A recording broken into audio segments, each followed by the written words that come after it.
What happens when Nero Claudius, the legendary Red Saber, suddenly arrives in the world of High School DxD during Season 3? A mysterious dimensional anomaly brings the proud Roman emperor directly into Kuoh, where she immediately catches the attention of Rias, Issei, Azazel, and the supernatural factions. But Nero isn't interested in becoming anyone's pawn. She intends to make this strange new world her own stage. With her overwhelming presence, imperial privilege, and unstoppable confidence, Nero is about to challenge the rules of the underworld itself. What happens when an emperor refuses to play by the rules? Let's begin. The sky over Kuoh Academy did not merely darken, it transformed, shifting from the bruised purple of a supernatural twilight into a vibrant, impossible shade of imperial crimson. It was as if the atmosphere itself had been dipped in wine and gold.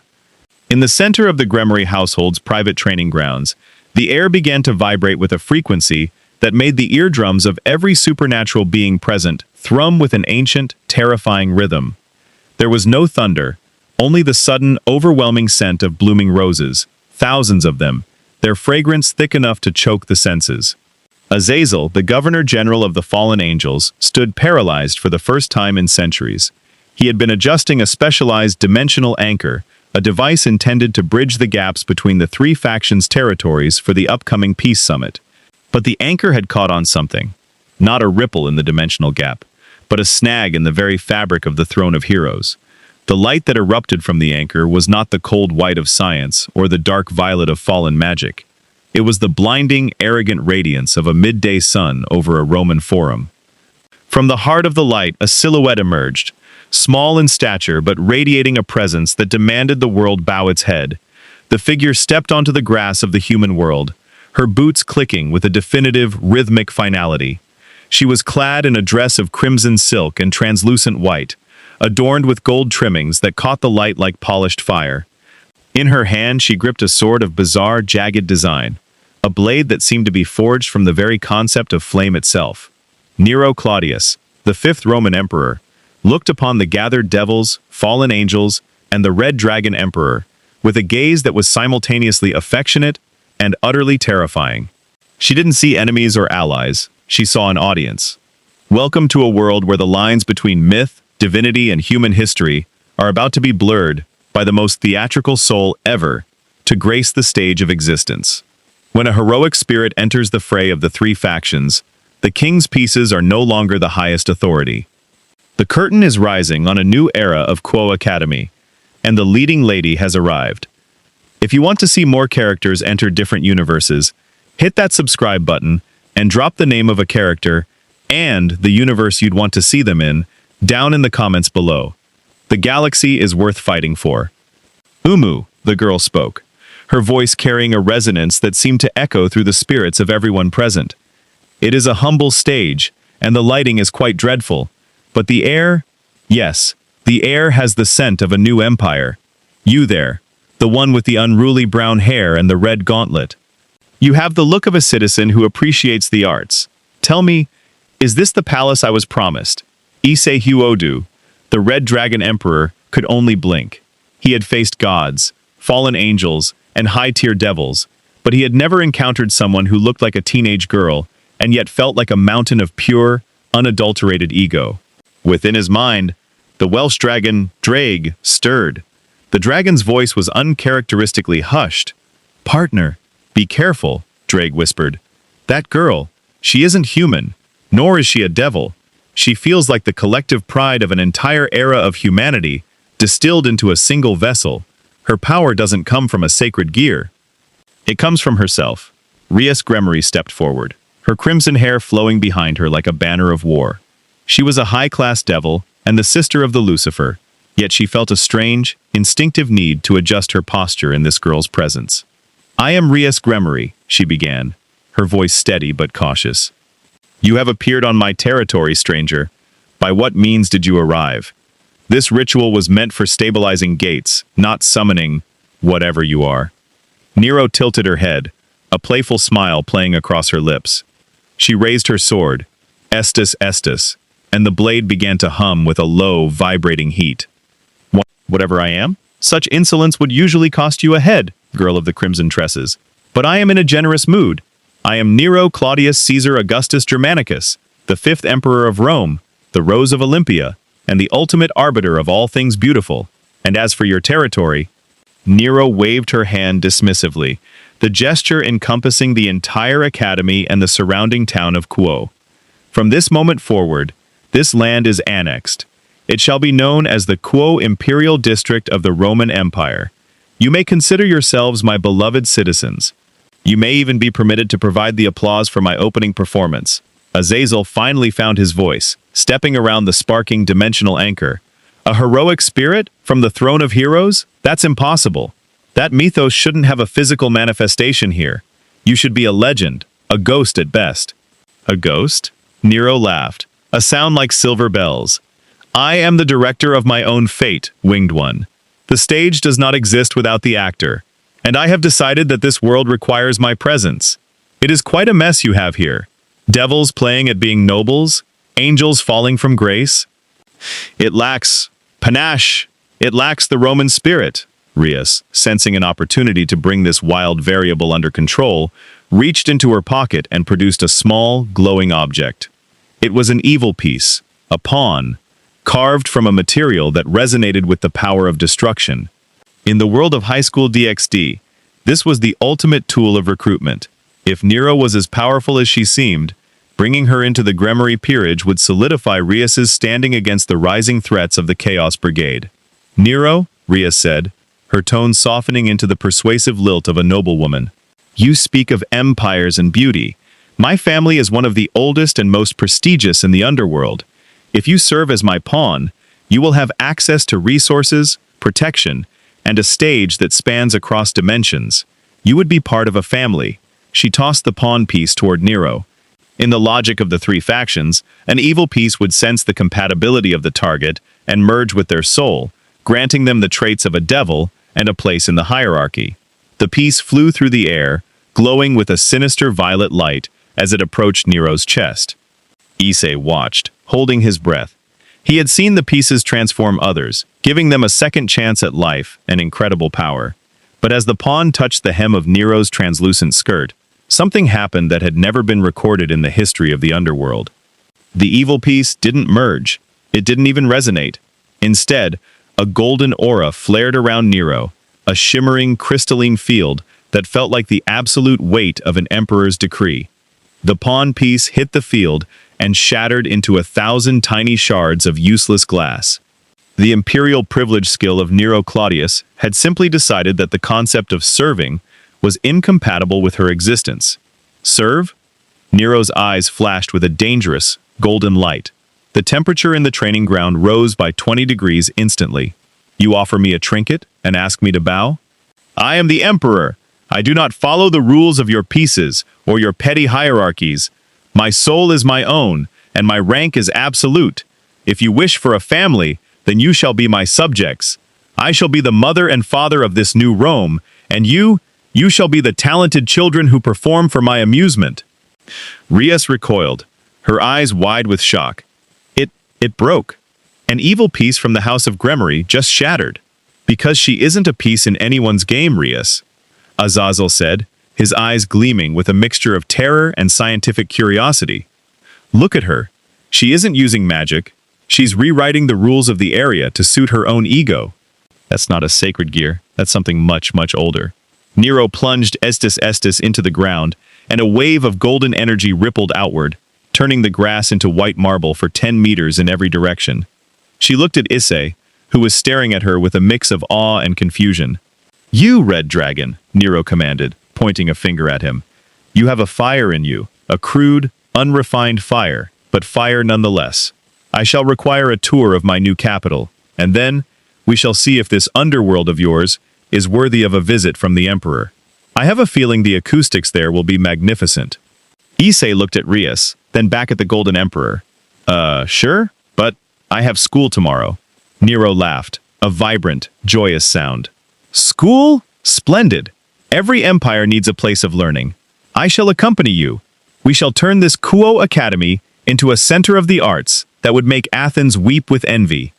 And so, As the crimson sky of Nero's arrival faded back into the night, the supernatural world of Kuoh was left with a realization.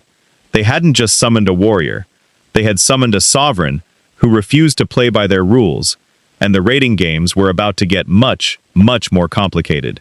The silence that followed the shattering of the evil piece was absolute, heavy enough to rival the pressure of a gravity well spell.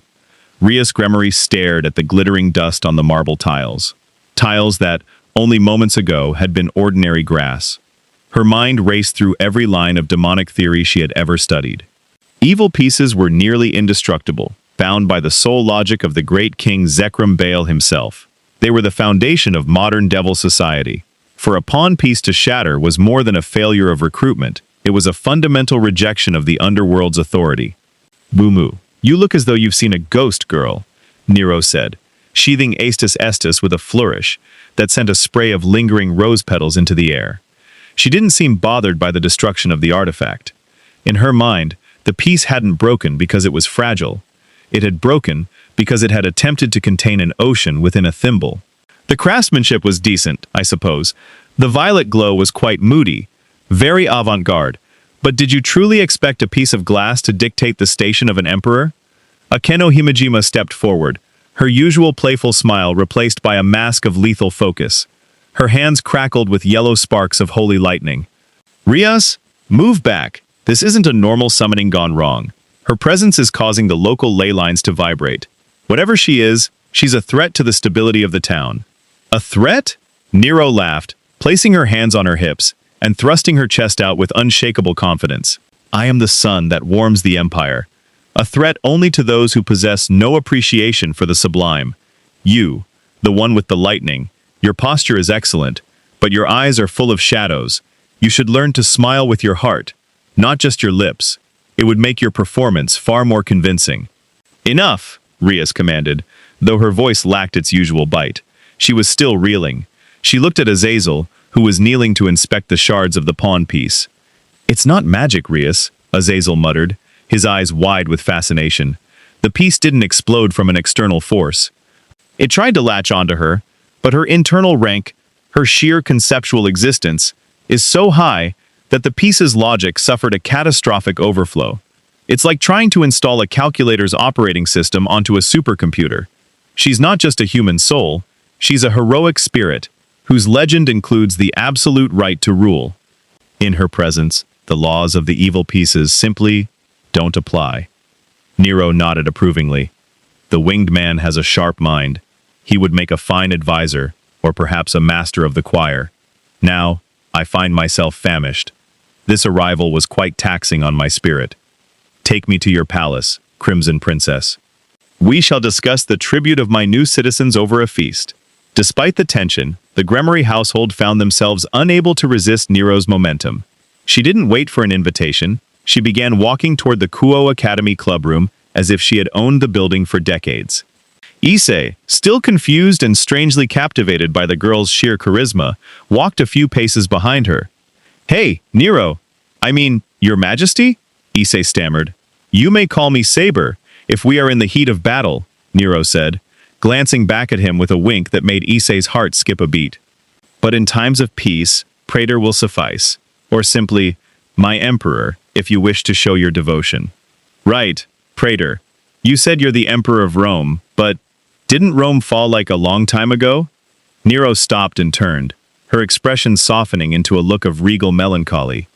"The Rome of stone and mortar may have crumbled, Red Dragon, but the Rome of the soul, the beauty, the passion, the theater of life, that is eternal. I have been called across the veil because this world is in dire need of a true artist. I see the pieces you all play with. I see the gods and devils preparing for a war that lacks any sense of rhythm. I am here to ensure that whatever happens, it is a masterpiece." They reached the occult research clubroom, where the rest of the peerage, Kiba Yuto, Kaneko Tojo, and the young nun Asia Argento, were waiting. The atmosphere inside was thick with confusion. Kiba, ever the gentleman, stood by the door, his hand resting on the hilt of his demon sword. "A new guest, Bucho?" Kiba asked, his eyes narrowing as they landed on Nero. Nero didn't wait for Rias to answer. She walked straight up to Kiba and tapped the hilt of his sword with a finger. "A sword of vengeful spirits?" It's far too cold, boy. A blade should be an extension of the soul's warmth. Yours is a cry for help, not a song of victory. We shall have to refine your technique. An emperor's guard must have a style that inspires, not one that mourns. Kiba blinked, stunned by the sheer accuracy of the critique. Before he could respond, Nero had already moved on to Kaneko, who was stoically eating a chocolate bar.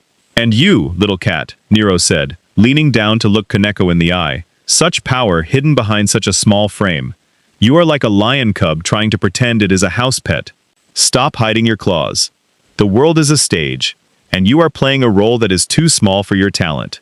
Kaneko paused her chewing, looking up at Nero with a rare expression of uncertainty. "You smell like fire," she whispered. "I am the fire," Nero declared, throwing her arms wide. The meeting was interrupted by a sudden violent distortion in the air. A magical circle, bearing the crest of the House of Gremory, appeared in the center of the room. From the swirling crimson light emerged a figure that made everyone, including Azazel, stand at attention. It was Serzex Lucifer, the Mau and Rias's older brother. His expression was unusually grim.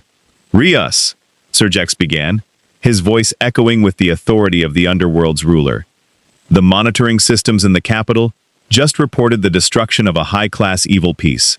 I came as soon as I—" His voice trailed off as his eyes landed on Nero. The Emperor didn't bow.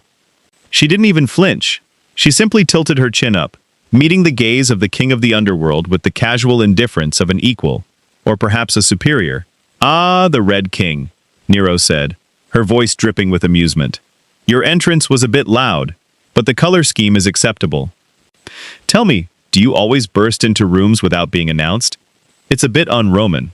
Serzex stared at Nero, his aura of power of destruction beginning to leak from his pores.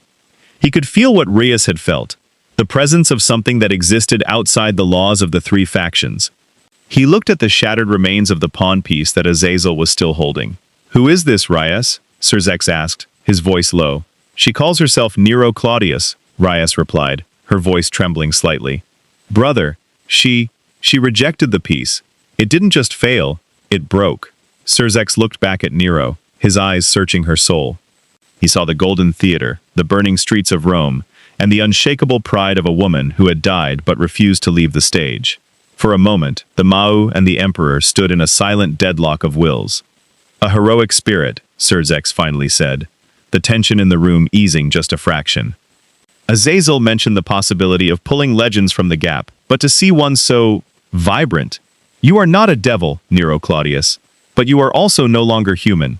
"I am Nero," she replied simply. "I am the director, the actor, and the audience. And I have decided that this Gremory household is quite charming. I shall stay here for a time. I shall treat this raiding game you speak of as my personal festival." Serzex looked at his sister, then at the Red Dragon Emperor. He saw the way Issei was looking at Nero, not with lust, but with a strange, burgeoning inspiration. "Very well," Serzex said, his mind already calculating the political fallout. "If the evil pieces cannot claim you, then we shall treat you as an honored guest of the underworld. But be warned, Emperor, the peace summit is approaching, and there are those who will not look kindly on a wild card of your magnitude." Nero smiled, a flash of white teeth and golden light. "Let them come. Every great play needs a villain to make the hero's victory all the more beautiful. Now, enough talk. Where is that feast? An emperor cannot govern on an empty stomach." As the Mau watched, the girl who had shattered a law of the universe began to boss his sister's peerage around, demanding the best seats and the finest tea. The Gremory household was no longer just a team of devils. It had become the traveling troupe of a Roman sovereign, and the galaxy of the supernatural was about to find out that the emperor's favor was as dangerous as her flame. The following morning did not begin with the rhythmic chime of a school bell, but with the thunderous resonance of a Roman trumpet echoing across the Gremory estate. Nero Claudius did not believe in waking up. She believed in making an entrance into the new day. By the time Issei Hyodu had stumbled out of his guest quarters, rubbing the sleep from his eyes, the training field had already been transformed. Small marble pedestals had been erected, manifested through Nero's sheer force of will, holding bowls of exotic fruits and jugs of wine that smelled of sun-drenched Italian hills. Azazel was already there, hovering around Nero with a specialized scanning array that looked like a mechanical halo. The Governor-General of the Fallen Angels hadn't slept. His eyes were bloodshot but burning with the manic intensity of a scientist who had just discovered a new element. He was muttering to himself about reality warping without a mana drain and conceptual anchoring. "It's fascinating," Azazel said, ignoring Nero as she practiced a series of elegant, lethal lunges with Astus Estus.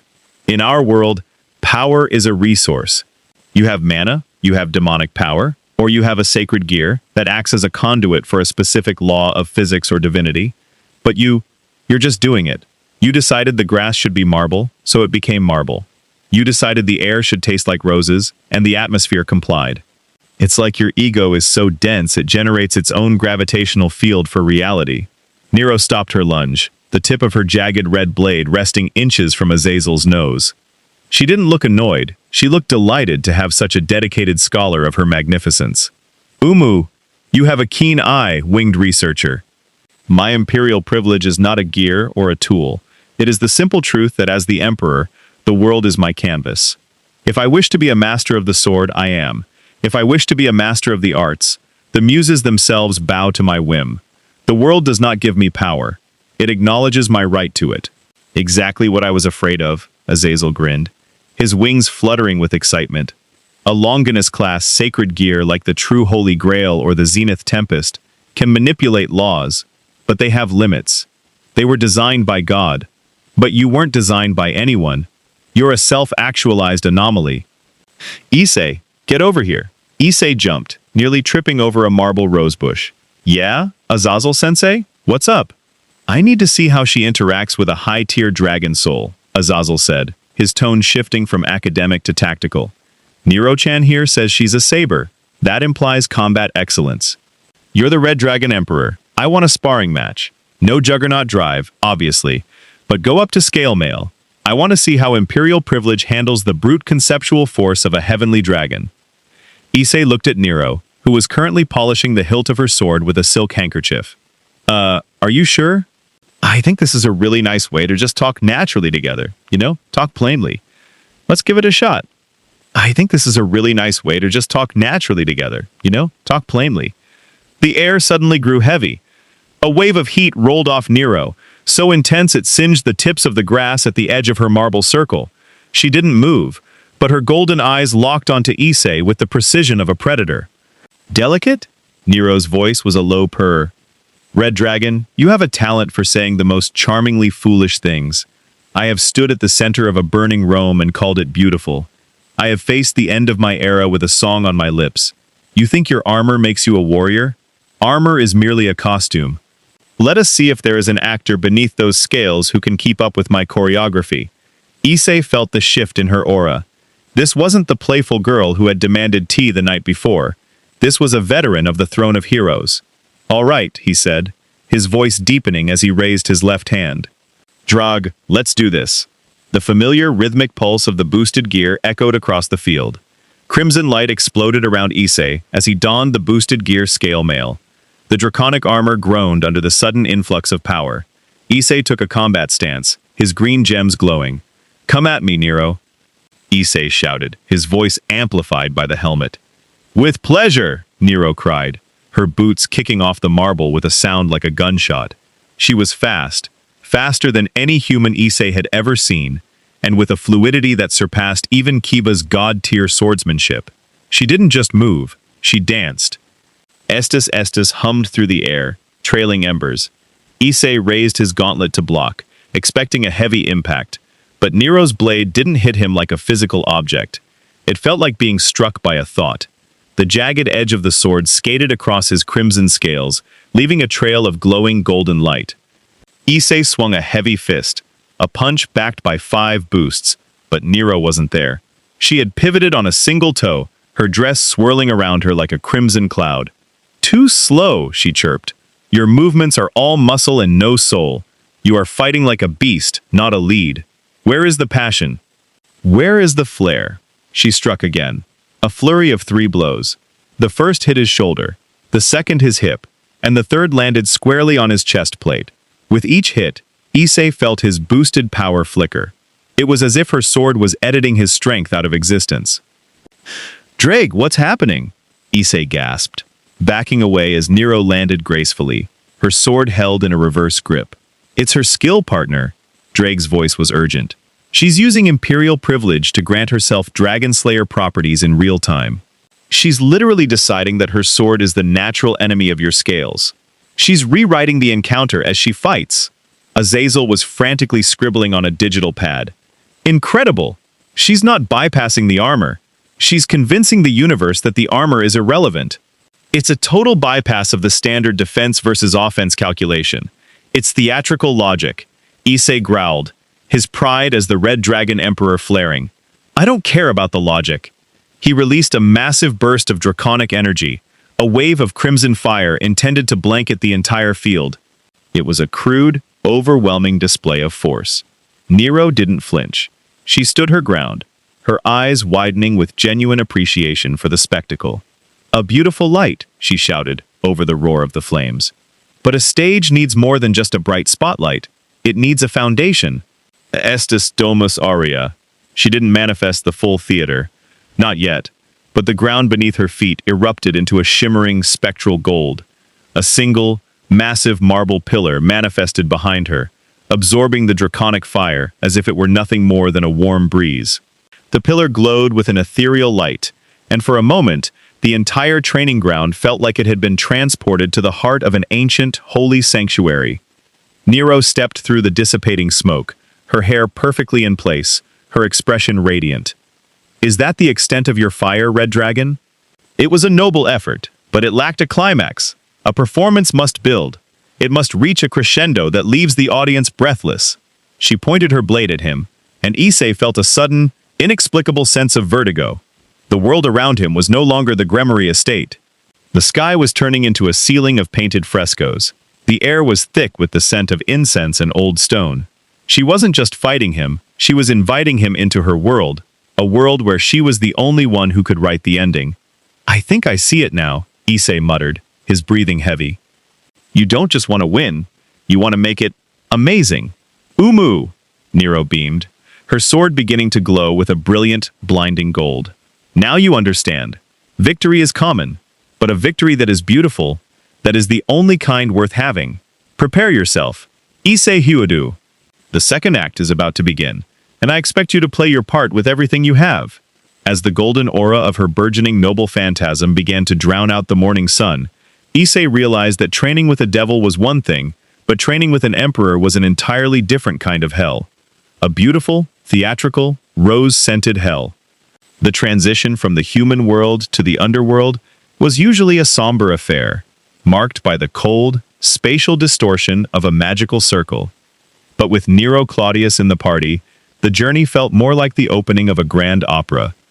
As the Gremory peerage manifested in the heart of the Gremory territory, beneath the perpetual twilight of the demon realm's crimson sky, Nero did not complain about the gloom. Instead, she stood atop a luggage trunk, her hand shielding her eyes as she surveyed the sprawling Gothic architecture of the Gremory castle and the surrounding lands. Umu.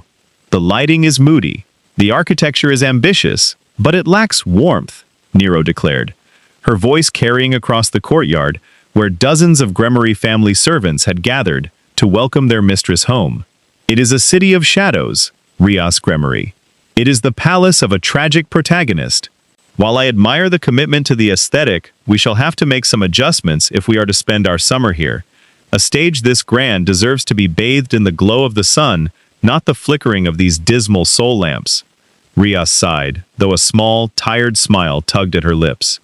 The stress of the upcoming peace summit and the looming threat of the Chaos Brigade had been weighing on her, but Nero's infectious, bordering on delusional, confidence was proving to be a strange sort of medicine. This is the underworld, Nero. There is no sun here. We rely on the ambient demonic energy of the atmosphere. Then I shall provide the sun, Nero proclaimed. She snapped her fingers, and a pulse of golden manna rippled outward. It didn't change the sky, but the immediate vicinity of the castle gate seemed to brighten, the shadows retreating, as if a physical light source had appeared behind her head. Citizens, servants, do not look so grim. Your emperor has arrived to oversee your training. We shall turn this dreary camp into a festival of the martial arts. The summer training began the next day, But it was nothing like the grueling physical conditioning Rias had originally planned. Nero had effectively staged a bloodless coup of the training curriculum. She had commandeered the grand ballroom, transforming it into a temporary imperial arena by manifesting marble benches and velvet curtains. Strength without style is merely labor, Nero lectured, pacing in front of the gathered peerage like a director reviewing her cast. You, the sword birth boy, Kiba Yuto, step forward. Kiba obeyed, summoning a demon sword. His movements were precise, a testament to his status as one of the underworld's premier young swordsmen.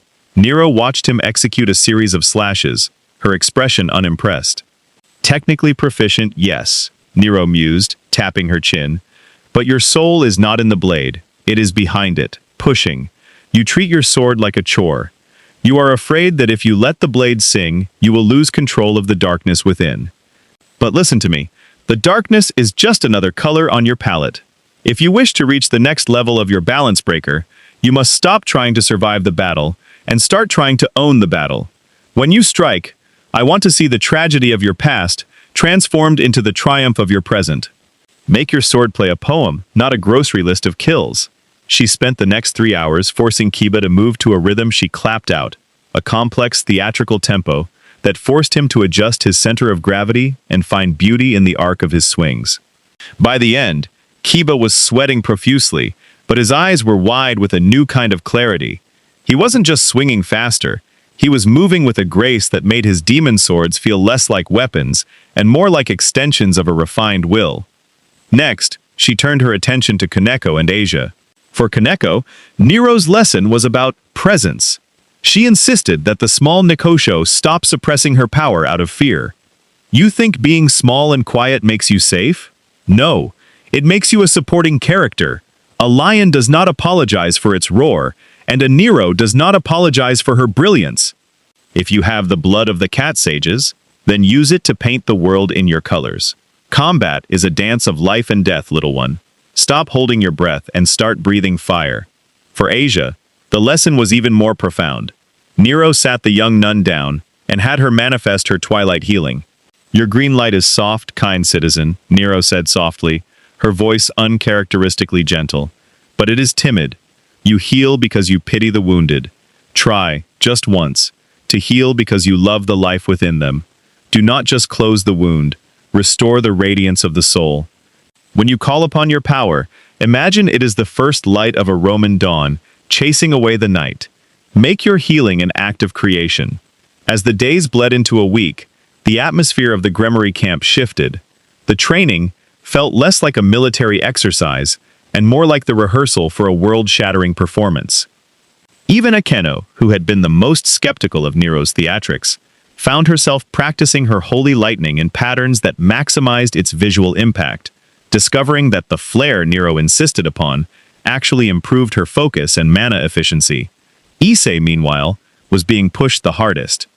Nero had him in the center of the arena every evening, forcing him to maintain his scale mail while reciting lines from classic Roman plays or explaining the artistic merit of his various techniques. You call it dress break? Nero asked one evening, her brow furrowed in genuine thought. Umu. The name is a bit crude, and the intent is, well, it is very you, Red Dragon. But if you are going to strip your enemies of their defenses, do it with the flair of a master thief, not a common brawler. The humiliation of your foe is a climax, Issei. It must be earned through a buildup of tension. Your boosts are not just power multipliers, they are the beat of the drum before the curtain rises. Feel the rhythm. 1, 2, 3, and crescendo, Issei grunted as he slammed his fist into a marble pillar Nero had summoned. The sound was deafening, but this time, the crimson energy didn't just explode outward in a messy sphere. Following Nero's constant nagging about intent and focus, the energy channeled into a focused point of light, shattering the pillar with a surgical precision that Issei had never achieved before. I think I get it, Issei gasped, his armor deactivating as he slumped to the floor. It's about not wasting the energy. If I treat it like a performance, I'm focused on how it looks, which means I'm focused on exactly where the power is going. Umu, a star is born, Nero cheered, clapping her hands. She walked over and offered Issei a cup of nectar-like wine. You see, my praetor? The world of the supernatural is obsessed with levels and tiers of power. But I have seen gods fall to mortals who simply had a better sense of the moment. Power is a tool, but style is a weapon of the soul. The Chaos Brigade. They have no style. They are a chorus of discordant voices seeking to ruin the music of the world. When we face them, we shall show them what happens when a true ensemble takes the stage. Rias watched from the balcony above, her heart swelling with a strange, new hope. She had spent so long worrying about the power gap between her peerage and the legendary figures of the underworld, but as she looked down at her friends, laughing and discussing stage presence over dinner, she realized that Nero had given them something better than raw power. She had given them a sense of identity that transcended their roles as devils. They weren't just a high-class devil's servants anymore. They were the citizens of a new Rome, and their emperor was leading them into a war that promised to be the greatest show in history. Rias, Serzex said, appearing silently beside her. He had been watching the training for some time. The council is complaining about the unauthorized architectural changes to the estate. They say the marble and the roses are a violation of the underworld's environmental codes. Rias didn't turn around. She just smiled. Tell the council that they are welcome to come and explain that to the emperor themselves.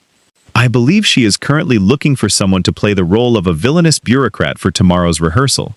Serzex chuckled. A rare, genuine sound. I think I'll pass on that message. The underworld hasn't been this interesting in 1,000 years, Rias. Let the emperor have her stage. I want to see how this play ends. The atmosphere of the Peace Summit was thick with a tension that even the finest Gremory vintage could not dilute. In the grand hall of the underworld's central spire, the leaders of the three factions sat in a triangular arrangement of ornate thrones. Serzex Lucifer, Michael of the Heavens, and Azazel of the Grigori represented a fragile hope for a world that had known only scorched earth conflict for millennia. Beside them, as a guest of honor, sat Odin, the all-father of the Norse pantheon, a boisterous, lecherous old god who seemed more interested in the waitresses than the geopolitics of the Milky Way-sized demon realm. But the true anomaly sat not on a throne, but on a velvet chaise lounge she had manifested in the center of the hall. Nero Claudius, clad in her most vibrant imperial regalia, sipped from a golden chalice and critiqued the proceedings as if she were a judge at a talent show. The preamble was a bit long-winded, Michael, Nero remarked, waving a hand at the leader of the angels. You speak of universal harmony, but your delivery lacks a certain crescendo. And Azazel, you keep fidgeting with your mechanical trinkets. A king should be still, like a statue of marble, projecting an aura of absolute certainty. She's at it again, Issei whispered to Rias from their position behind the Gremory throne. Let her be, Issei, Rias murmured back, her eyes scanning the room. Her presence is actually keeping the mood lighter than expected. Even Odin seems amused by her. The All-Father let out a booming laugh, his one eye twinkling as he looked at the Golden Emperor. By the world tree girl, you have the tongue of a Valkyrie and the ego of a frost giant. I like you. Perhaps when this dull treaty is signed, you'll join me in Valhalla for a real feast. Nero tilted her head, her golden eyes narrowing with a playful spark. Valhalla? A crude, drafty hall of brawlers? I suppose it might serve as a decent venue for a summer festival, All-Father, but you really must do something about the decor. Too much fur, not enough silk. The laughter was cut short as the temperature in the hall plummeted. The vibrant red sky outside the spire's massive windows didn't just darken, it froze. Jagged, emerald-green cracks began to spread across the air itself, as if the fabric of reality were a pane of glass being struck by a hammer. A rift tore open, and a figure emerged draped in a cloak of chaotic shadows and flickering green flames. Loki, the Norse god of mischief, floated into the hall with a sneer that made the very stones of the spire groan in protest. Behind him, the massive, terrifying forms of Fenrir's offspring, monstrous wolves with eyes like dying stars, snarled at the gathered dignitaries. A peace treaty? Loki's voice was like the scraping of bone on ice. How utterly boring. The cosmos was meant to burn in the fires of Ragnarok, not to be smothered by the pathetic whispers of cooperation. I have come to ensure that the stage is cleared for a true ending. The guards of the three factions raised their spears, but Loki simply waved a hand, and a wave of frost magic swept through the room, encasing several high-ranking devils in blocks of unmelting ice. The wolves lunged, their jaws dripping with a saliva that dissolved the marble floors upon contact. "Stay back, everyone!" Surzex shouted, his power of destruction flaring in a dark, ominous aura. "Odin, deal with your son." "He is no son of mine today," Odin roared, reaching for his spear Gungnir. But before the Allfather could strike, a sound cut through the chaos, a clear, rhythmic clapping. Nero Claudius had stood up from her chaise lounge. She wasn't looking at Loki with fear, or even typical battle fury. She looked at him with profound, unadulterated disgust. "Stop," Nero commanded. The word wasn't a shout, it was a decree. Through her imperial privilege, the sonic frequency of her voice harmonized with the air, creating a localized mass effect field that physically halted the lead wolf in its tracks. "Stop this at once. This performance is a disaster." Loki blinked, his green eyes fixated on the small girl in the red dress. "What is this? A mortal plaything dares to speak to a god of the Aesir?" "A god?" Nero stepped forward, her boots clicking sharply on the cracked marble. Each step she took seemed to heal the floor, the marble knitting back together under the radiance of her presence. "You call yourself a god, yet you enter a room with such ugliness? Look at these creatures! They are asymmetrical. They smell of wet fur and rot, and your entrance was entirely too derivative. Green flames? Cliché. Cracking the sky? Mundane. You are a hack, Loki. A talentless amateur who thinks destruction is a substitute for art." The hall went silent. Even the wolves seemed confused by the sheer audacity of the critique. Loki's face contorted with rage, the green flames around him erupting into a towering inferno. "You dare, you insignificant speck! I will feed your soul to Fenrir piece by piece." "Umu, you see?" Nero said, turning to address the hall as if Loki weren't currently preparing a world-ending spell. "He cannot handle criticism. A true lead accepts the flaws in his performance and strives for a better second act. But this one, he is merely a tantrum in a cloak." She reached into the air, and Astus Estus manifested in her hand, the jagged red blade glowing with the heat of a forge. The air around her began to shimmer with the golden light of her reality marble, pushing back Loki's frost magic with the ease of a sunbeam melting a snowflake. "Rias, Issei, my beloved citizens," Nero called out, her voice ringing with a renewed theatricality. "Do not let this bore ruin our evening. The three factions have a treaty to sign. I shall handle the special effects for this interruption. Red Dragon, prepare yourself. This villain requires a proper foil, and I have decided that you shall be the supporting lead for this encounter." Issei didn't hesitate. The training of the past weeks had conditioned him to move at Nero's cue. The crimson armor of the scale mail materialized around him in a flash of light. "Right behind you, Praetor," Issei shouted. Loki screamed a curse in a forgotten tongue, and unleashed a barrage of crystalline ice shards, each one capable of piercing a dreadnought's hull. Nero didn't dodge. She spun Estus Estus in a blinding circle, her movements a perfect fusion of martial precision and balletic grace. "Imperial style, first act," Nero cried. She lunged, her blade cutting through the ice shards as if they were mist. She wasn't just parrying, she was rerouting the energy of Loki's spell. With a flick of her wrist, the shattered ice pieces were caught in a golden mass effect field and flung back at the wolves, pinning them to the walls of the hall. "Beautifully done, if I do say so myself," Nero preened, even as Loki lunged at her with a dagger of solidified shadow. "Now, Loki, let us see if you can survive the opening night of my new Rome. I promise you the reviews will be scathing." As the battle erupted in the heart of the Peace Summit, the leaders of the three factions watched in awe. They had come to discuss the survival of their species, but they were witnessing something entirely different: the absolute refusal of a human spirit to let even a god ruin the beauty of the moment. Nero Claudius wasn't just fighting for peace, she was fighting for the aesthetic integrity of the universe, and in her world, there was no greater sin than being boring. The Grand Hall of the Underworld Spire had become a chaotic tapestry of clashing mythologies. Loki, the Prince of Lies, was no longer merely a nuisance, he was an environmental hazard. With a screeching laugh that tore at the senses, he unleashed a wave of Naglfar frost, a divine energy that didn't just freeze matter, but attempted to rewrite the history of the objects it touched, turning them into decaying wood and rusted iron. The pillars of the Gremory-designed hall began to rot in real time. "Filth! Utter filth!" Nero shouted, her voice cutting through the freezing gale. She stood at the center of the storm, her red dress billowing like a flame in a dark room. To think a god would resort to such a drab, nihilistic color palette. Decay is not an ending, Loki. It is a failure of imagination. Loki sneered, his hands glowing with a sickly green radiance. Imagination is for those who fear the void, little emperor. I am the void. I am the crack in the foundation of the world. He gestured, and a massive, ethereal projection of the great wolf Fenrir materialized behind him, its jaws wide enough to swallow the entire summit table. Issei felt the heat of the boosted gear rising to meet the cold. "Praetor, give me the word. Drog and I are ready to blast that overgrown puppy into next week. Patience, Red Dragon," Nero commanded, her eyes fixed on the encroaching darkness. "A star does not enter the stage until the lighting is perfect. Leaders of the three factions, All Father, I suggest you take your seats. The floor you are standing on is about to become exclusive." Nero plunged Estes deep into the marble floor. But she didn't just strike the stone. She struck the conceptual center of the room. A golden ripple, shimmering with the same frequency as a high-output kinetic barrier, exploded from the point of impact. It didn't push Loki back.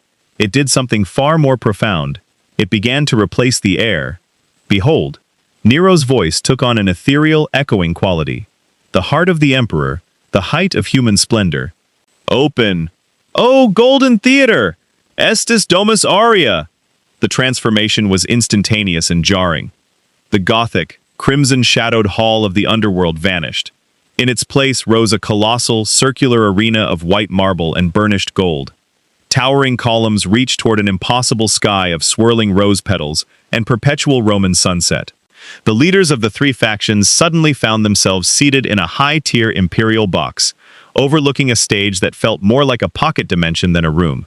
Loki stumbled as the ground beneath him changed from rotting stone to indestructible, polished ivory. He looked around, his green flames flickering with uncertainty. What trickery is this? A reality marble? No. This is too stable, too solid. I cannot feel the ley lines of the underworld. That is because within these walls, there is only one law, Nero declared, stepping onto the central stage. She looked radiant, her presence amplified by the theater until she seemed to tower over the Norse god. "Within the Domus Aurea, my whims are the physics of the universe.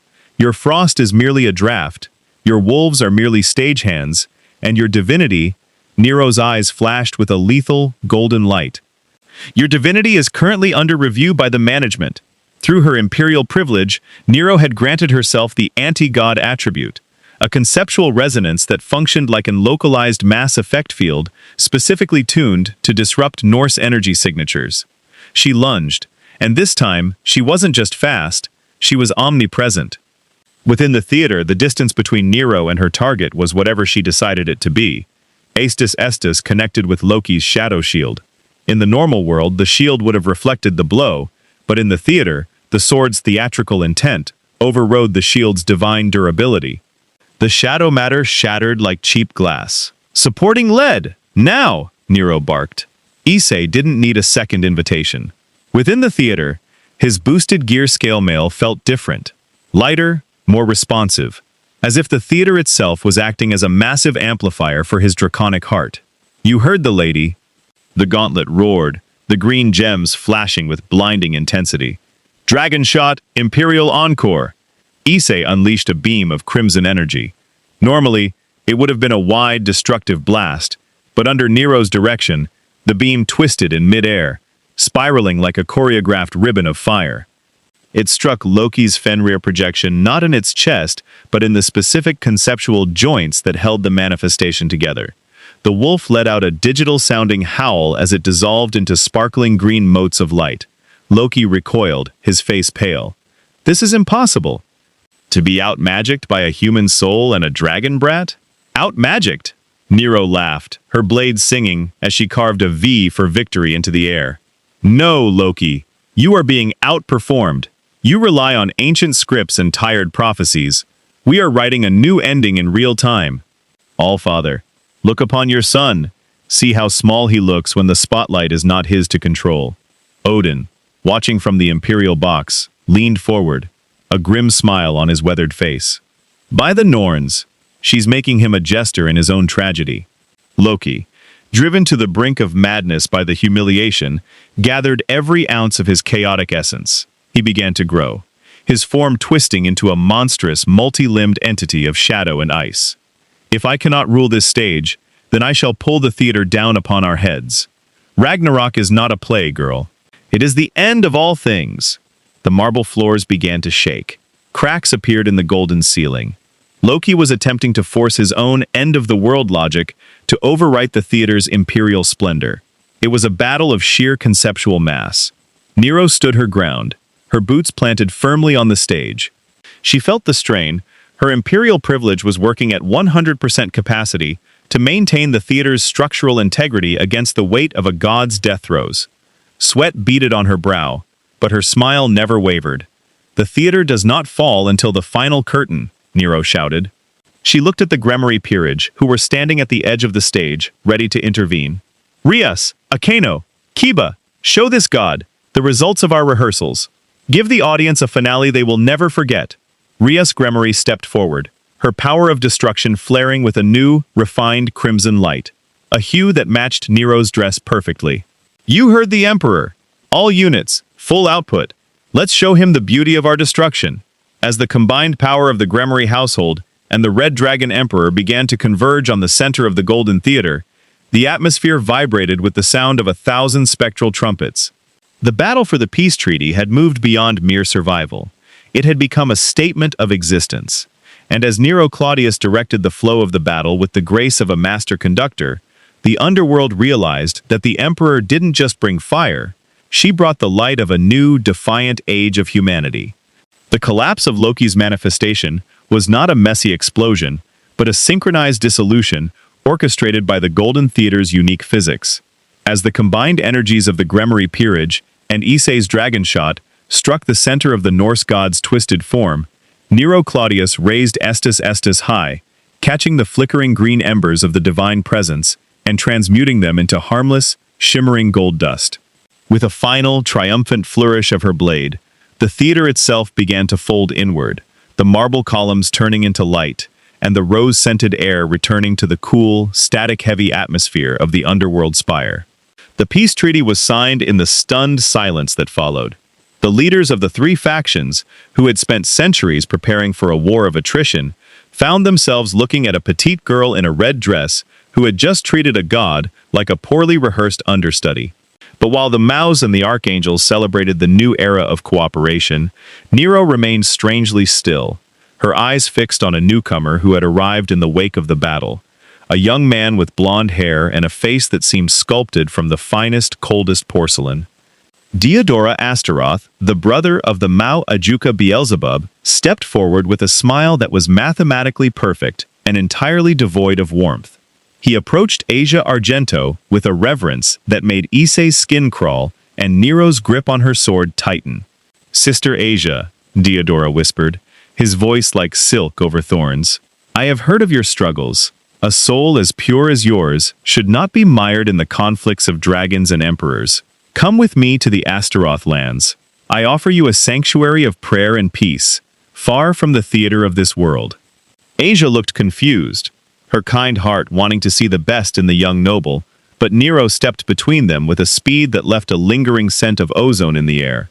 The Emperor didn't look at Diodora with her usual flamboyant curiosity. She looked at him with the cold, analytical gaze of a master sculptor who had just found a crack in a marble block. "Your performance is wretched," Nero said, her voice dropping to a dangerous, low octave. "Umu, I have seen many villains in my time, some grand, some tragic, some merely mad. But you are a void disguised as a masterpiece. You speak of purity, yet your aura has the stench of stagnant water and hidden rot. There is no passion in your eyes, boy. Only a hollow obsession that lacks any sense of artistic merit." Diodora's smile didn't waver, but his eyes flickered with a brief, sharp flash of irritation. "You are the Emperor," the reports mentioned, "an anomaly. But you do not understand our ways. I am a noble of the underworld, And my devotion to this girl is a matter of religious significance. Devotion? Nero laughed, a sharp, mocking sound that echoed through the hall. I know the look of a devotee. I have had thousands of them. They look with wonder, with love, even with fear. But you look at this girl as if she were a prop to be collected and placed on a shelf. You do not wish to save her soul. You wish to own the frame in which it sits. It is a dull, pedestrian greed, and I shall not have it in my presence. Issei stepped up beside Nero, his gauntlet humming with a low, protective growl. Back off, Diodora. Asia isn't going anywhere with you. Issei-san, it's all right, Asia said, trying to de-escalate the tension. He just seems concerned about my history with the church. He is concerned with his own script, little one, Nero snapped, though her eyes remained locked on Diodora. Through her imperial privilege, she was actively scanning the young Astaroth's internal energy. In the world of Mass Effect physics, it would be akin to an Omni-tool bypass detecting a hidden virus. What she saw wasn't demonic power. It was a lingering, oily resonance that felt remarkably similar to the chaotic energy Loki had used. The Chaos Brigade's influence. Diodora bowed deeply, his movements too practiced to be genuine. We shall see. The rating games are approaching, and Destiny has a way of putting everyone in their proper place. I look forward to your next performance, Emperor. I hope it is as lively as this one. As Diodora retreated into the shadows of the hall, the celebratory mood of the summit felt suddenly fragile. Rias Gremory approached her peerage, her expression worried. Nero, what did you see? You usually love meeting new citizens. He is not a citizen, Rias, Nero said, sheathing her sword with a grim finality. He is a parasite who has forgotten how to bleed. He is working with the chorus of discord, the ones who wish to ruin this world's music. He has set his sights on Asia not because he loves her, but because her light is the only thing that makes his darkness feel meaningful. It is a tragedy in the making, and I will not let the curtain rise on his terms. Azazel, who had been listening from the sidelines, nodded slowly. My sensors caught a spike in chaos energy when he got close to her. If Diodora is part of the old Satan faction, or the Chaos Brigade, he's using the Astaroth name as a shield. He's planning something for the next match.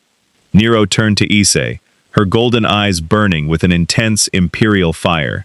Red Dragon, we must intensify our rehearsals. The Astaroth scandal is not just a threat to a girl, it is an insult to the very concept of beauty. If this boy wants a tragedy, we shall give him one, but it shall be his own. We shall march upon his stage and tear down his set until nothing but the truth remains. You got it, Praetor. Issei shouted, his own resolve hardening. He had never seen Nero this serious, and it made him realize that beneath her theatricality lay the heart of a ruler who genuinely cared for her people. And to Nero, Asia had become a very precious subject. Umu! Nero beamed, her flamboyant persona returning in a flash of golden light. Now, enough of this dreary talk. We have a victory to celebrate, and a rescue to plan. Rias Gremory, prepare the transport. We are going to the Astaroth territory, and we are going to make an entrance that will be remembered for the next 1,000 years. To the stage, my actors. The Emperor demands a masterpiece of retribution. As the Gremory peerage began their preparations for the next conflict, the underworld was about to learn that there was nothing more dangerous than a director whose vision had been insulted. Nero Claudius was no longer just a guest. She was a sovereign protector, and she was about to take her theater of war to the doorsteps of the traitors. The descent into the Astaroth territory felt like stepping into a gallery of forgotten and discarded things. The air was heavy, not with the natural heat of the underworld, but with a cold, artificial dampness that smelled of ozone and ancient, rotting parchment. Diodora Astaroth had retreated to his ancestral temple, a sprawling complex of obsidian arches and jagged spires that looked less like a home and more like a mausoleum dedicated to his own ego. At the heart of this fortress, Asia Argento was being held, a captive audience for a man who didn't understand the first thing about the soul. The architecture here is offensive, Nero declared, as she stood at the head of the Gremory peerage, before the temple's main gates. It is a cry for attention from a man who has nothing to say. Rias Gremory, look at these gargoyles. They are leaning too far to the left. It creates a sense of vertigo that is entirely unintentional. Disaster, a theatrical catastrophe. Rias, clad in her combat gear, looked at the massive, shimmering violet barrier that encased the entire temple. Nero, focus. That barrier is reinforced with the Ouroboros power, Ophus's essence.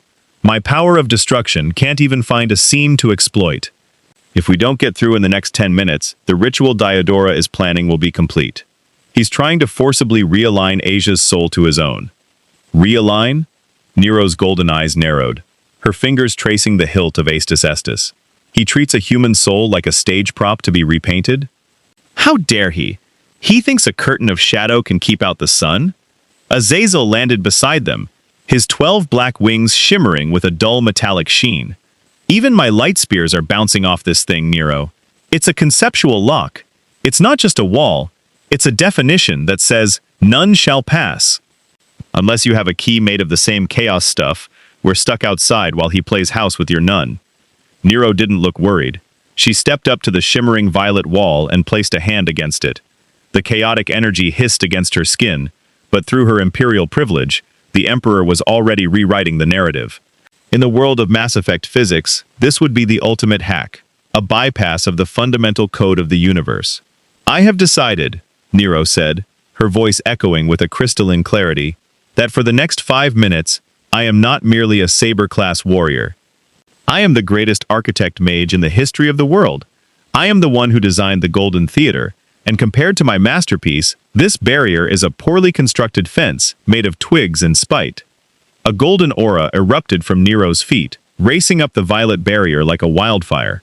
Where the gold touched the violet, the Ouroboros power didn't explode. It simply dissolved, the chaotic logic being overridden by Nero's absolute certainty. The none shall pass definition was being edited in real time to read, "The Emperor enters. Umu! The door is open!" Nero cried, and with a single, elegant kick, she shattered the central seam of the barrier. The massive obsidian gates of the temple groaned and swung inward, as if the building itself were bowing to her. She just critiqued the barrier out of existence, Issei muttered, his scale mail clicking as he moved into a combat stance. Don't just stand there gaping, Red Dragon, Nero barked, her flamboyant energy returning. The stage is set. The villain is waiting. We have a lead to rescue and a hack to humiliate. Kiba, Koneko, take the flanks.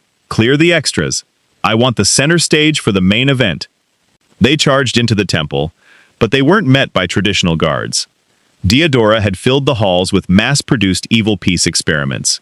Grotesque, half-formed creatures that looked like devils, fused with insectoid parts. They were asymmetrical, twitching, and utterly devoid of the beauty Nero demanded of the world. Disgusting, Nero shouted, her blade Estus Estus becoming a blur of crimson and gold.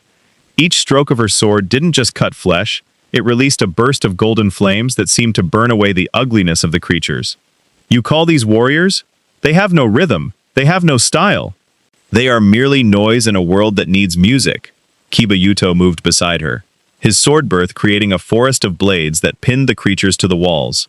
Praetor, keep moving. Issei and I will handle the swarms. You and Bucho need to get to the inner sanctum. Nero glanced at Kiba and gave a sharp, approving nod. Excellent delivery, Sword Boy.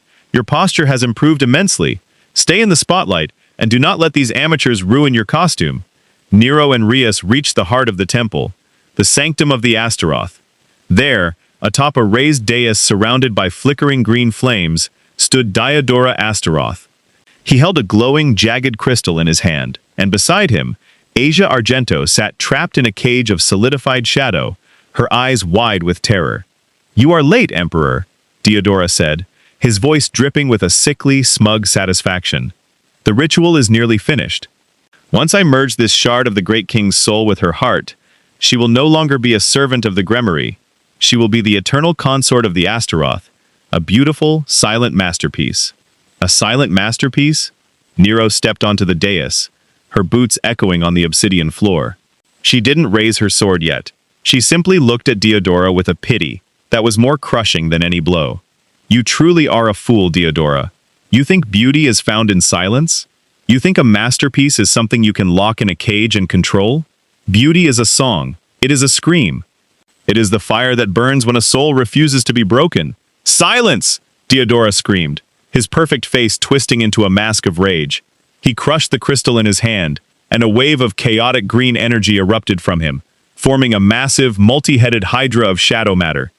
I will show you real power. I will show you what the Chaos Brigade can do for a man with vision. Vision! Nero laughed, her golden eyes flashing. She didn't look at the monster. She looked at Asia. Asia Argento. Do not look at the beast. Look at me. Look at the sun that never sets. Your emperor is here, and I demand that you live with all the passion in your heart. Through her imperial privilege, Nero didn't just attack Diodora. She buffed Asia's very existence. She decided that the damsel in distress role was over. Within the sanctum, the air began to vibrate with the sound of 1,000 Roman trumpets. Red Dragon! Climax! Nero shouted. Issei erupted through the floor, his armor glowing with a white-hot intensity. He didn't just strike the Hydra. He struck with the combined weight of Nero's theatrical coaching and his own draconic rage. Get your hands off my nun! Issei roared. As the Hydra shattered under the impact of the dragon shot, Nero lunged, her blade glowing with the golden light of the morning sun. She didn't aim for Diodora's heart. She aimed for the concept of his control. With a single, vertical slash, she severed the shadow cage holding Asia, the obsidian bars turning into rose petals the moment her blade touched them. The rescue is complete, Nero declared, catching the falling Asia in one arm while holding her sword toward Diodora with the other. And as for you, Diodora Astaroth, your show has been cancelled due to a complete lack of talent. The audience is bored, and the critic has spoken. Diodora fell to his knees, his power flickering out like a dying candle. He looked up at Nero, his eyes full of a confused, pathetic terror. He had relied on ancient shards and stolen gods, but he had been defeated by a girl who simply refused to believe that his ugliness had any right to exist. Umu, Nero said, looking down at the broken noble. You may keep your life, for now. An emperor does not execute a jester who isn't even funny. But your stage, your temple, this, Nero waved her hand, and the golden light of her theater began to consume the obsidian walls. This I shall renovate, for the glory of Rome and the beauty of the world. The victory over Diodora Astaroth felt like the end of a particularly sordid opening act, but as the golden light of Nero's intervention began to settle, the air in the sanctum didn't clear. Instead, it curdled. A sudden violent pressure descended upon the room, a weight so heavy that even Rias Gremory was forced to her knees. This was not the chaotic, unrefined energy of Loki, or the desperate greed of Diodora. This was the ancient, suffocating authority of the true underworld. A circle of sickly, iridescent purple light manifested in the air above the dais. From it stepped a man with long, flowing hair and eyes that burned with a cold, aristocratic madness. Shalba Beelzebub, a descendant of the original great king of the underworld, looked down at the scene with a sneer that seemed to dismiss the very existence of everyone present. With a casual flick of his wrist, he unleashed a bolt of pure, concentrated demonic energy that struck the wounded Diodora. The young Astaroth didn't even have time to scream before he was reduced to a pile of gray ash. A disappointment, Shalba whispered, his voice echoing through the sanctum like the grinding of tectonic plates.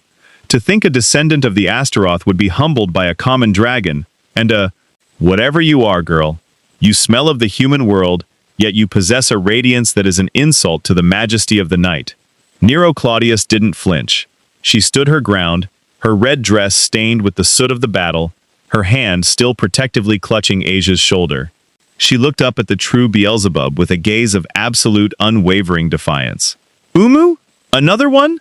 Do you villains have a factory where you manufacture these drab, self-important entrances? You killed your own ally with the grace of a butcher, and your majesty is nothing more than the scent of a stagnant tomb.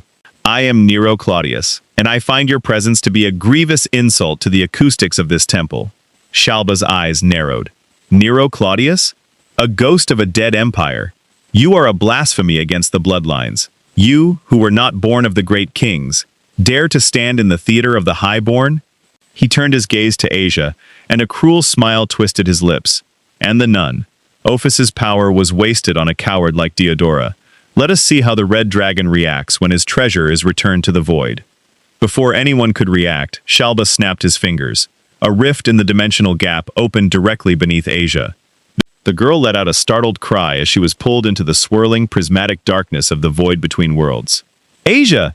Issei screamed, lunging forward, but the rift closed as quickly as it had appeared. The room went silent. the only sound the rhythmic thrumming of Issei's heart, a sound that was rapidly changing from a heartbeat into a roar. Nero felt it first. The temperature didn't just rise. The air itself began to vibrate with a frequency of pure, unadulterated grief and rage. The boosted gear on Issei's arm didn't just glow, it bled light. The crimson armor of the scale mail began to crack and shift, expanding into something monstrous, something ancient. "Partner, stop!" Jireg's voice echoed. But it was drowned out by a sound that wasn't human or draconic. It was the sound of a world breaking. "I, who am about to awaken. The Juggernaut drive," Rias gasped, her face pale with horror. "Issei, no! You'll lose your soul!" Shalba laughed, a cold, mocking sound. "Yes, show me the rage of the heavenly dragon. Let the world burn in your madness." But as the first dark, draconic limb erupted from Issei's back, Nero Claudius did something that defied all logic of the three factions. She didn't retreat. She didn't prepare a defensive spell. She walked straight into the epicenter of the Juggernaut drive's shockwave, her golden aura flaring with a brilliance that rivaled the sun. "Stop this noise!" Nero shouted, her voice amplified by the Golden Theater's lingering resonance. She reached out and slammed the hilt of Astis Estis against the expanding chestplate of Issei's monstrous form. "Red Dragon, look at me. I am your emperor, and I forbid this climax. A tragedy is only beautiful when the hero chooses his end, not when he is consumed by the script of a villain." The Juggernaut drive stuttered. The black and red energy lashed out at Nero, singeing her skin and tearing at her dress. But she didn't move. Through her imperial privilege, she was doing the impossible. She was granting herself the Dragon Tamer attribute, while simultaneously using the theater to rewrite the rules of the Juggernaut drive. She wasn't fighting the power, she was directing it. "Issei Hihudu." Nero's voice was a command that echoed in the very depths of his soul. "The nun is not gone. I can feel her light in the gap. An emperor does not lose a citizen so easily. If you want to save her, do not become a beast. Become the lead. Take this rage and forge it into a sword that can pierce the heavens. Do not let this hack, this Shalba, dictate the ending of your play." Within the swirling chaos of the Juggernaut drive, Issei's consciousness, drowning in the ancestral memories of dead dragons, heard her. He didn't see a monster, he saw a girl in red, standing in the middle of a storm, her hair flowing like silk, her eyes full of a pride that refused to let him fall. The transformation shifted. The monstrous, hulking form of the Juggernaut drive didn't fully manifest. Instead, the energy began to compress, drawing inward. The dark, jagged edges of the armor smoothed out, turning into a vibrant, imperial crimson, laced with Nero's golden light. It was a new form, a theatrical balance breaker, born of Issei's rage and Nero's defiant will. Issei looked up, his helmet's visor glowing with a steady, lethal green. He didn't roar. He spoke with a clarity that made Shalba's blood run cold. "Praetor, thank you. I see the stage now." Nero beamed, despite the blood trickling down her arm from the energy burns. "Umu, that is the look of a lead. Now, Red Dragon, show this Beelzebub what happens when the Emperor and the Dragon share the same spotlight." Shalba recoiled, his long-range magic circles manifesting in dozens around him. "Impossible. No one controls the Juggernaut drive. It is a curse of the soul." "A curse is just a poorly written contract," Nero declared, raising Estis Estis. "And I am the ultimate arbiter of all agreements. Red Dragon, move. For Asia, for Rome, for the masterpiece." Issei moved like a streak of crimson lightning. He didn't just punch, he struck with a precision that bypassed Shalba's ancient defenses. Behind him, Nero's golden theater manifested once more, but this time, it was a combat arena designed for two. The marble pillars acted as conduits for Issei's boosts, and the rose-scented air amplified Nero's slashes. The battle was a whirlwind of imperial gold and draconic red. Shalba, the descendant of the great king, was being systematically dismantled. Every spell he cast was critiqued out of existence by Nero, and every opening she created was exploited by Issei's overwhelming power. "This is not the end," Shalba screamed as Issei's fist, glowing with the power of 10 boosts and the Emperor's blessing, connected with his chest. "You're right," Issei said, his voice cold and certain. "It's the curtain call." A beam of pure, white-hot energy erupted from Issei's chest, consuming Shalba Beelzebub in a pillar of light that tore through the temple's ceiling and reached into the crimson sky of the underworld. When the light faded, there was nothing left but the smell of roses and the distant, fading echo of 1,000 spectral trumpets. Nero stood in the center of the ruined sanctum, her sword sheathed, her breathing heavy, but her smile triumphant. She looked at Issei, who was standing still in his new, refined armor, and then she looked at the spot where the rift had been. "Umu," Nero whispered, "the villain is dead.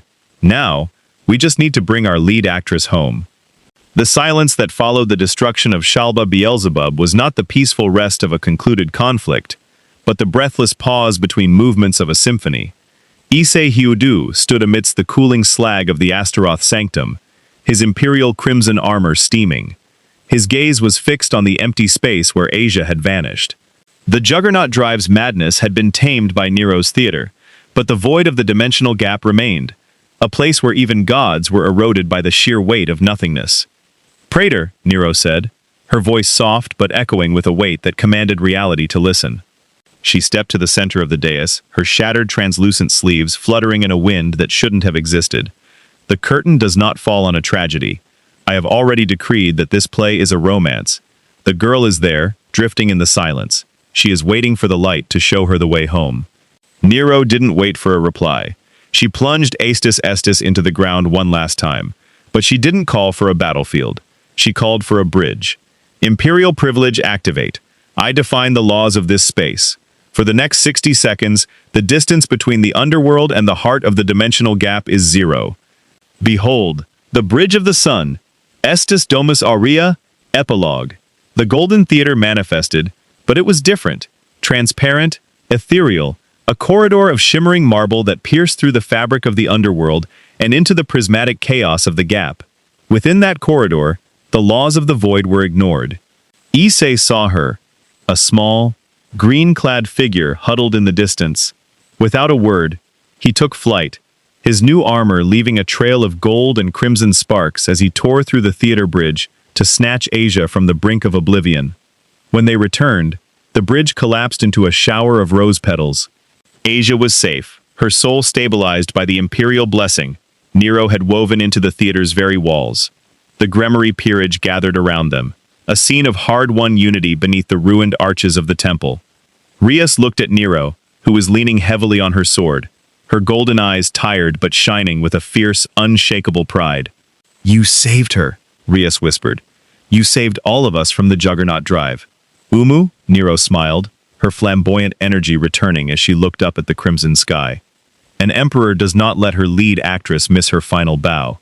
It would be bad for the reviews.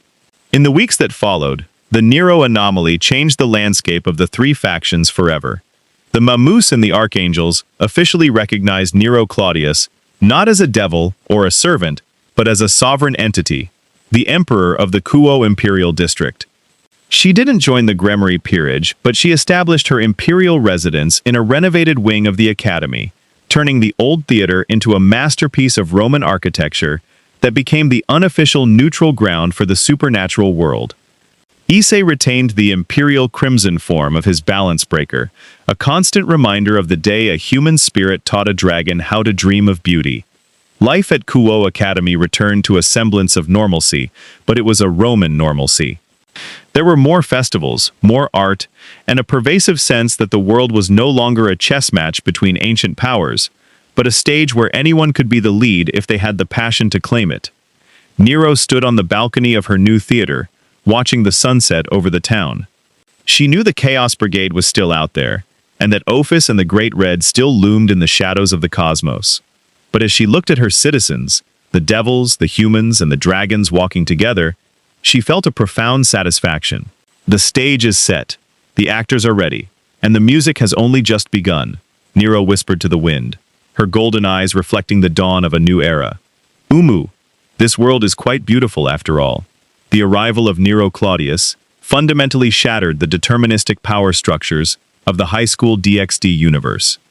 By introducing the concept of imperial privilege, the narrative shifted from a struggle over inherited lineage and sacred gear tiers to a celebration of human will and aesthetic defiance. Nero didn't just provide more firepower, she provided a philosophical counterweight to the nihilistic destruction of the Chaos Brigade. Her presence ensured that the Gremory household evolved from a team of servants into a troop of self-actualized individuals, each finding beauty in their own power.